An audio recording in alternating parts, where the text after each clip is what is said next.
It is both interesting and amazing, all the security measures and controls that we can put in place on a network to secure our systems. I mean, just think about it. A computer that's trying to get on the network, we can do multi-factor authentication to make sure it really is that user.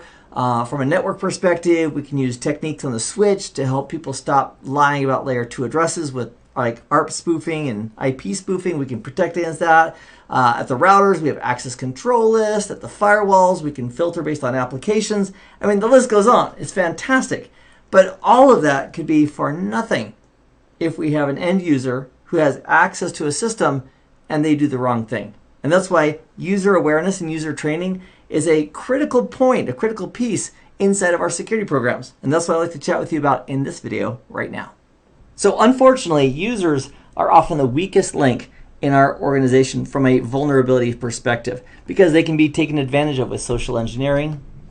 An example of that would be phishing, where somebody gets an email and there's a link, they click on that link and they're compromised. Their credentials are stolen or software is installed on the computer, which is malware, maybe it's ransomware, and now the whole system is compromised because we have a compromised host on the network. So from this perspective, with social engineering, the solution is to have user awareness and training. Now, training and user awareness has two major aspects.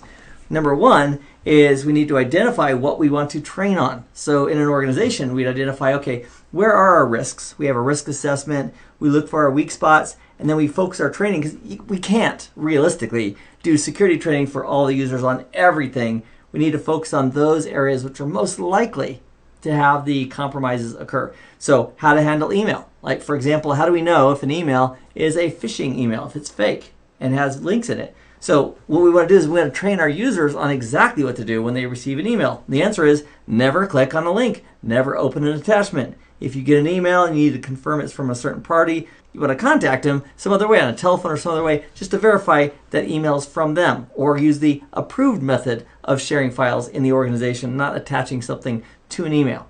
And the question may be, well, how do we verify that the training is effective? I mean, we put them in training, we check the box, yay, he's had training, or she's had training. What we also want to do is we want to test it. So if we're doing training on phishing attacks to explain what they are and how to detect them and what to do, we'd also want to test. So we might say in the next 2 months, we're going to send a few of you a few phishing emails. And we want you to be aware of it. And when you see one, we want you to behave based on the training. That'll put everybody's ears up, and then they can go ahead and start acting on their training. So we want to test to make sure that they got it. Also, this gives us a great opportunity to test the incident handling procedure that we would have at our company. They see something, what are they supposed to do? Did they call the service desk or the help desk or whatever the process was when they see an email or they see something? Did they respond appropriately? So train first and then test. Also, make it enjoyable. So as part of user awareness training, make sure the user knows how important they are, because they are, in handling these systems and getting access to the data that they do have, and how much somebody else outside the organization would love to have it, and that it's their responsibility as the last line of defense to protect that data.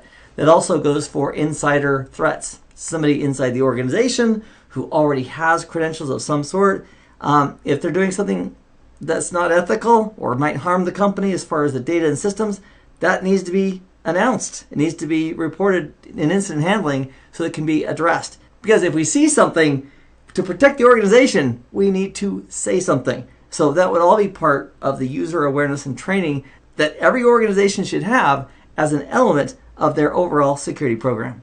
So in addition to being aware that we need good security awareness training, the second thing would be to make a schedule and actually start doing it. We have some additional content on workforce security awareness here at CBT Nuggets. If you want to check those out, those will benefit you as well. So thanks for joining me in this video, and I'll see you in the next. Meanwhile, I hope this has been informative for you, and I'd like to thank you for viewing.